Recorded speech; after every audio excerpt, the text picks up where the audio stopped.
Você sabia que você tem cerca de 1 quilo de bactérias no seu corpo? 10 bactérias para cada célula do seu corpo? Isso é a chamada microbiota intestinal.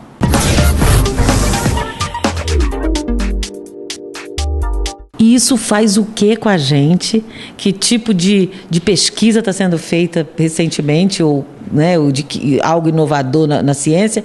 Fala um pouco mais sobre a microbiota, para a gente prestar atenção em quê?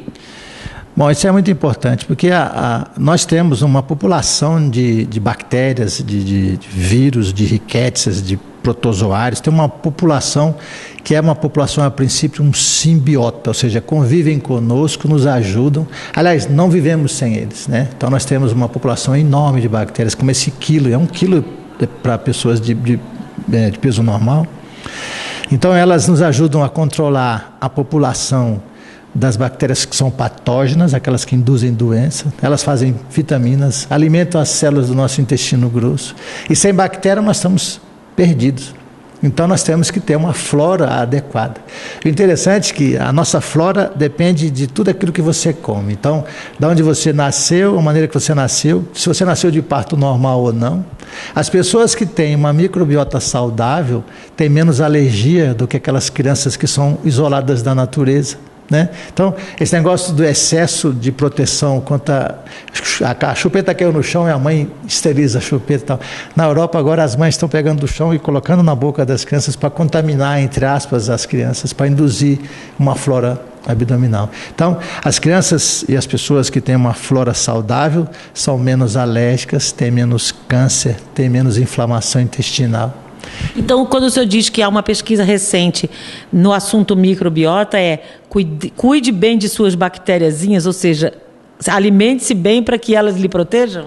Não, é evidente que se você tem uma população de bactérias que elas são nutridas e alimentadas, claro, pela comida, pelo que sobrou da sua dieta, se você come demais e não digere, você vai fazer com que essa população cresça demais. E tem limites, né? Nosso corpo tolera limites. Se você tem uma população que cresceu demais, você vai ter problema. Seguramente você vai ter uma doença inflamatória.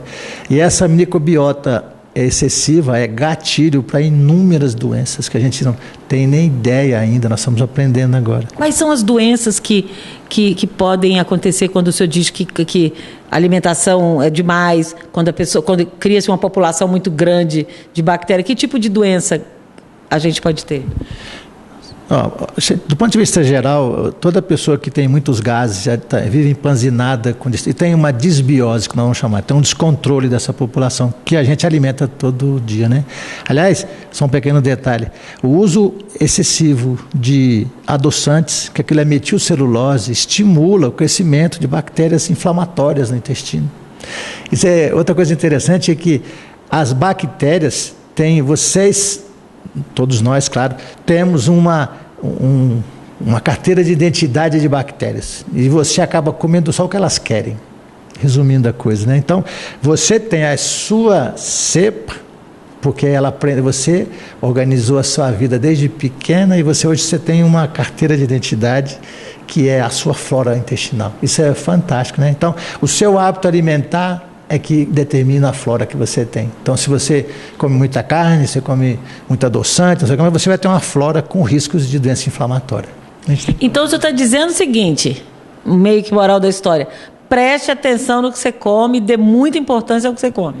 Além de tudo que a gente já sabe que você tem que digerir muito bem, você tem que comer coisas que você consegue digerir e absorver, repor as vitaminas, os nutrientes que você precisa, nada mais, nada menos, né? E se você não comeu mais do que você precisa, você vai alimentar bactérias, você vai ter desbiose. A desbiose é esse descontrole e você vai ter problema. Então você pode passar... Se você observar, todo mundo passa mal na vida por poucas coisas, né? Nós passamos mal por comida e por infecção. O resto é trauma, não estou falando de neoplasia e outras doenças que a gente tem. Mas a grande maioria dos nossos problemas estão ligados à comida e à infecção, não é verdade?